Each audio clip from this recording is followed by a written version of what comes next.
Pokémon franchise, one of the most successful and influential multimedia franchises in history, has captivated audiences around the globe since its inception, becoming the best performing media-related franchise in the world. The Pokémon franchise was conceived by Satoshi Tajiri, a Japanese game designer in the early 1990s. Tajiri, inspired by his childhood hobby of collecting insects, envisioned a game that would allow players to capture and collect various creatures. This concept inevitably evolved into what would become Pokémon.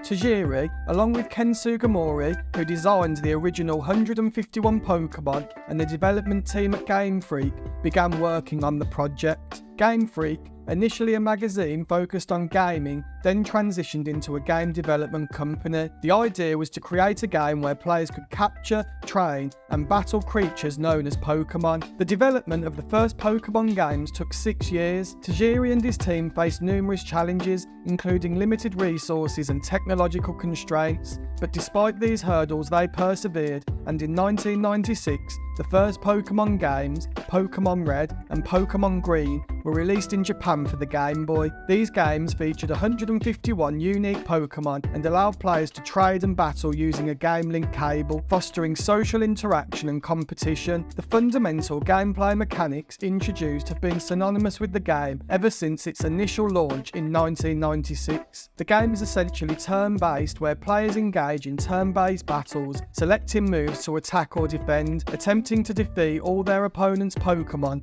Players scour the world to complete their Pokédex, a device used to catalogue and provide information on every Pokémon. Leveling, trading and evolving is an important component of the game. Certain Pokémon can only evolve through trading, encouraging players to interact and trade with others, whilst others may only evolve through leveling or stones and items found in the game. Players must defeat all 8 gym leaders in each city or town. Each defeated gym leader will then give the player a badge. Players must defeat all 8 gym leaders and obtain all 8 badges to be able to battle the Elite Four and become the Pokémon champion. The success of Pokémon Red and Blue can be attributed to its appeal across various demographics. The game's blend of strategy, collection and social interaction resonated with a wide audience, establishing Pokémon as a cultural touchstone.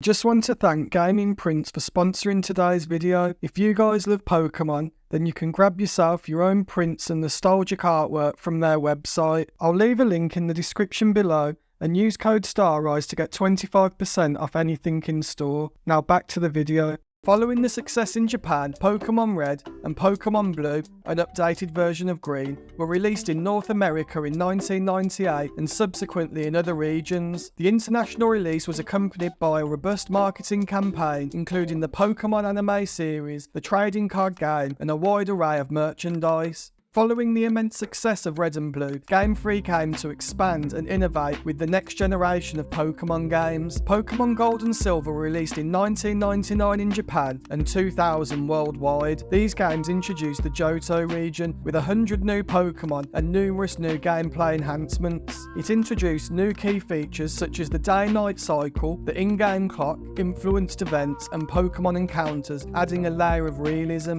Breeding, where players could breed Pokémon to produce eggs, introducing new Pokémon with inherited moves. Held items, where Pokémon could hold items that provide various effects in and out of battle. 2 regions, where players could explore both the new Johto region and the original Kanto region, doubling the game's size, and the addition of Dark and Steel types to balance the gameplay, providing counters to previously dominant types like Psychic.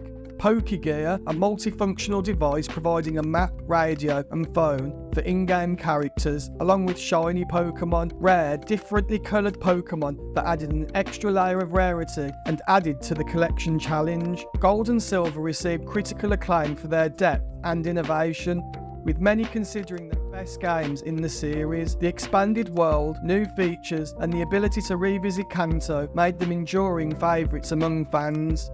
Pokémon Crystal, released in 2000 in Japan and 2001 worldwide, was an enhanced version of Gold and Silver. It also introduced several new features and refinements, such as animated sprites, the Battle Tower, the Suicune storyline, and the ability to play as a female protagonist. Although not as groundbreaking as Gold and Silver, Crystal's refinements and additional content solidified its place as a beloved entry in the series. It set a precedent for future enhanced versions in subsequent generations.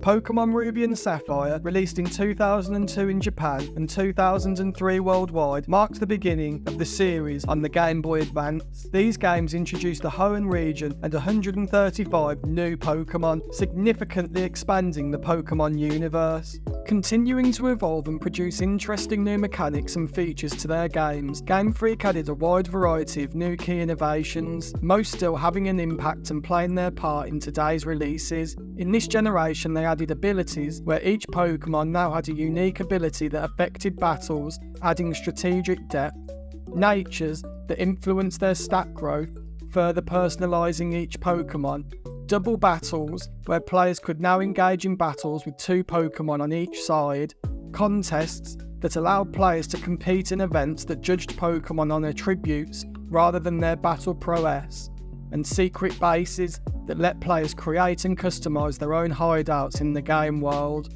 Ruby and Sapphire emphasised environmental diversity and interaction by adding weather effects like rain and sandstorms that influenced battles and world interactions. Also adding a new game mechanic, diving. This would let players explore underwater areas, adding a new dimension to exploration. As well as all of the new features, the transition to the Game Boy Advance allowed for improved graphic and sound, providing a far more immersive experience.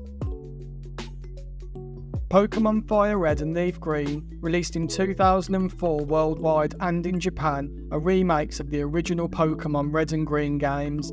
These remakes aim to update the classic games with modern features and graphics while staying true to the original experience. The remakes incorporate several gameplay mechanics introduced in later generations. These were abilities that made each Pokémon have an ability that can affect battles in various ways, natures that influence their Pokémon's stat growth, adding a layer of strategy, gender differences so that certain Pokémon would exhibit visual differences based on their gender, and running shoes, letting the player move faster by holding the B button, making exploration more convenient. One of the most significant additions to FireRed and LeafGreen was the Saphire Islands, a new area not present in the original games. The Saphire Islands offer additional content, including new areas to explore, trainers to battle, and Pokémon to catch. The island also provides access to Generation 2 Pokémon, which were otherwise unavailable in the main game. FireRed and LeafGreen successfully introduced a new generation of players to the classic Kanto region, while providing veterans with a nostalgic journey. These games are often cited as excellent examples of how to remake classic titles, balancing nostalgia with modern improvements. So if you made it to the end of the video, I just want to thank you for watching, and I hope you enjoyed. If you did enjoy this content, then be sure to give it a like, as it helps the channel grow, and subscribe for more content like this. So, what did you think, guys, and which was your favourite Pokemon? Let me know in the comments down below, and I'll see you next time. Have a good day.